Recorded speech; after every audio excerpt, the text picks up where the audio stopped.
muri Zimbabwe regai tipinde a statement that has been issued reported by journalist Mawarire Mbizo, Jealous Mawarire.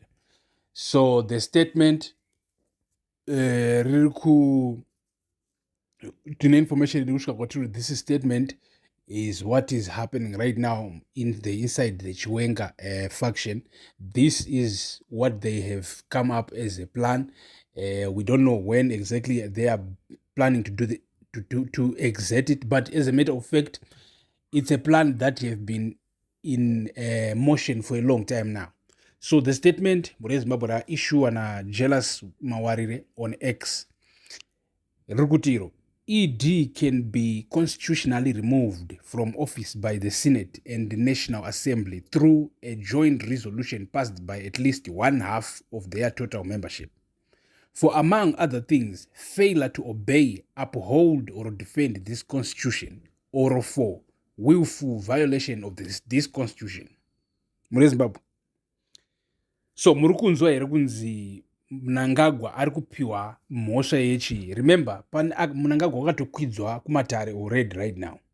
Pane war vets, of course, it was out war vets. It's actually like the mouthpiece of the Chiwenga faction as of right now in Zimbabwe. So vakatokwidza Mnangagwa nenyaya yechi for, among other things. Pane zvimwe yes, but the main reason ndeyekuti he failed to obey, uphold, or defend this constitution, or for willful violation of this constitution. Alright, to get into kumberi. He can also be removed for inability to perform the functions of the office because of physical or mental incapacity, section 97 B, C, D. Right, but that's another reason, the main Inzwai. So ED has actually been taken to the Constitutional Court, CCZ 8,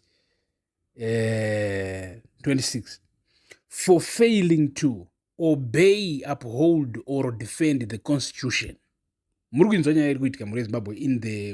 Chiwenga faction. His conduct in aiding and abetting, specific man.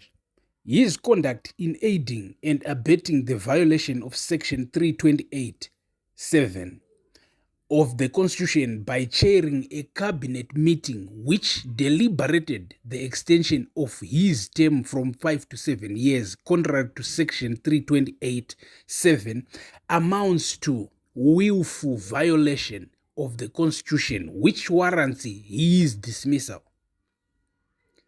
Makunzwa mtemo uya zvawakutsanangurwa uchiitwa panapa. And it also shows his failure to obey, uphold, or defend the Constitution. There are just too many grounds for the removal of ED from office, and these grounds are provided for in the Constitution.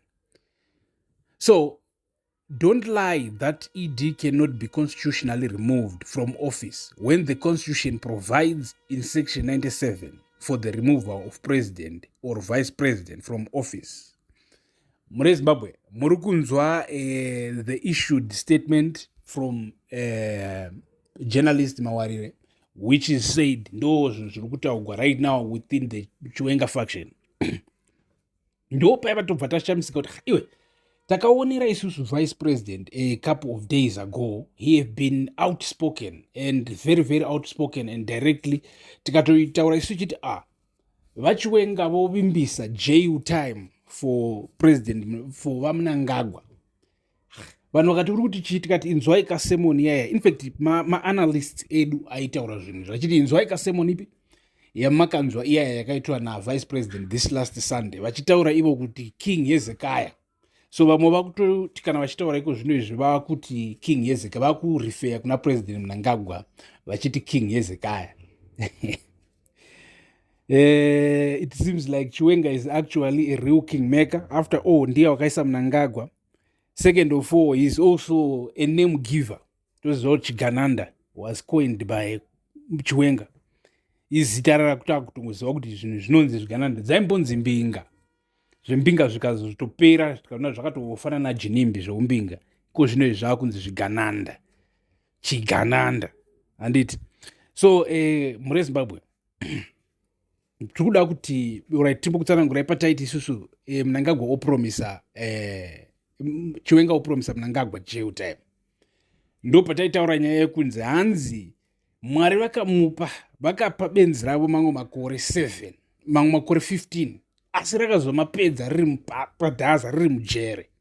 Handiti so kana ukatanga kubvenengura or from a political angle unobva watanga kuona Chiwenga is so confident in whoever he is associated with, to the extent that he thinks if Mnangagwa do something wrong, or as he sees it, Mnangagwa arikuda ku-extend term, he is actually already doing something wrong. And he thinks or believes in the Zimbabwean law, our constitution, that it can actually hold Mnangagwa accountable ikatomuvharira mujere for trying to manipulate the constitution.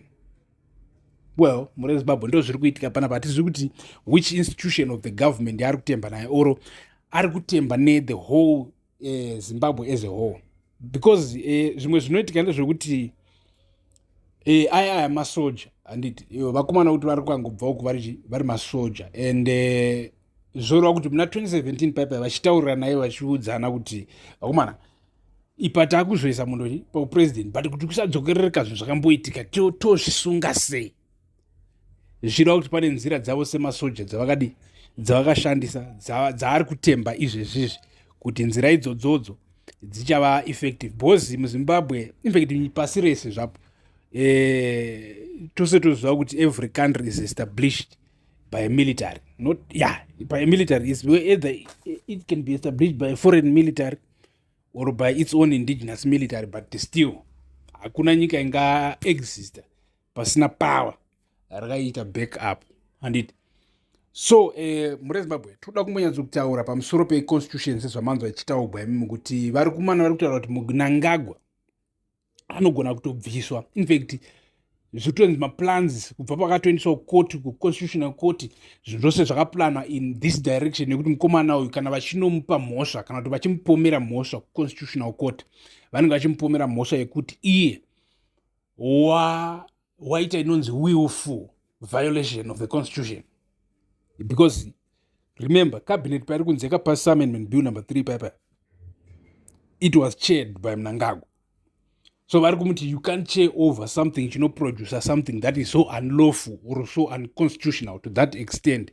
Iwo uri president, so you have failed to what? To uphold and defend the constitution, which is your duty. Raukaita sway paipa uchiti yes, uchigamuchira upresident, uchitwa inaugurated, you said yes to protect and defend the constitution, just like the military, to uphold and defend, just like what? The military. So since of course President Ari the chief commander in chief we military, so ari kutora the same promise, ari kupa the same promise inopiwa military yeZimbabwe. So ipapa ndo patiri right now mure Zimbabwe tichiona kuti zvakamira sei. Isu chedu kukupai nhau, handiti imoona mutora masides mega, isusu toramba tiri neutral. So imimi, thank you for watching. Stay tuned, stay subscribed, stay blessed.